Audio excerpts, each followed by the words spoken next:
নবদ্বীপে খুন বিজেপি কর্মী, মারধরের পর চিকিৎসা চলাকালীন হাসপাতালেই মৃত্যু হয় ওই বিজেপি কর্মীর। বুধবার রাতে কয়েকজন যুবকের গন্ডগোল থামাতে গেলে তাকে মারধর করা হয়। বিজেপি কর্মী সঞ্জয় ভৌমিককে বেধড়ক মারধরের অভিযোগ ওঠে। পালিয়ে বাড়িতে ঢুকলে সেখানে ঢুকেও মারধর করা হয়, এমনটাই অভিযোগ পরিবারের। আশঙ্কাজনক অবস্থায় নবদ্বীপ হাসপাতালে ভর্তি করা হয় তাকে। এরপর নবদ্বীপ হাসপাতালেই মৃত্যু হয় ওই বিজেপি কর্মীর। ওরা গন্ডগোল করছিল, তা আমার ভাই আর একটা ছেলে চন্দ্রশেখর নামে, সে বলছে তোরা গন্ডগোল করিস না বলে চন্দ্রশেখরকে প্রথমে মেরেছে। ওর বাড়ি পাশে বাড়ি ঢুকে গেছে, যে আমার ভাই বাইরে গেছে, যাওয়ার পর 1 ঘন্টা পর ভাইকে ঘরের থেকে টেনেছে, মাথা মেরেছে।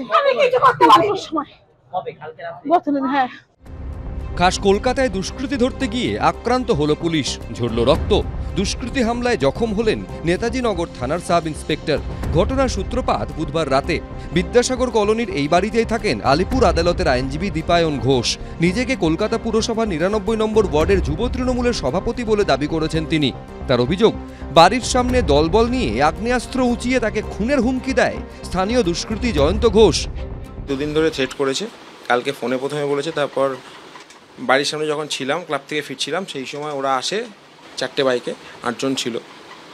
তো আমাকে আর্মস দেখায়, বলেছে যে যুব প্রেসিডেন্ট পদ থেকে রিজাইন দিতে, যদি না সরে যাও তোমাকে জানে মেরে দেবো। আইনজীবীর ফোন পেয়ে ঘটনাস্থলে আসে পুলিশ।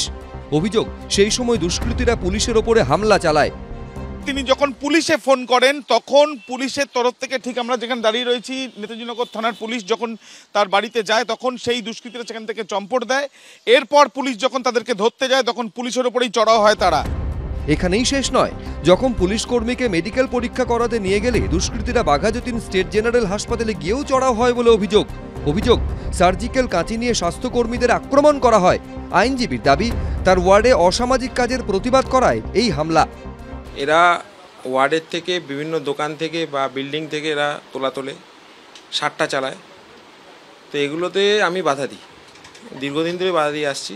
এতদিন করতেও পারছিল না, মাসখানেক ধরে আবার বারবারন্ত শুরু করেছে। কার ইন্ধনে করেছে, কি করেছে আমি জানি না। তো সেটা নিয়ে আমাকে 2 দিন ধরে থ্রেট করেছে।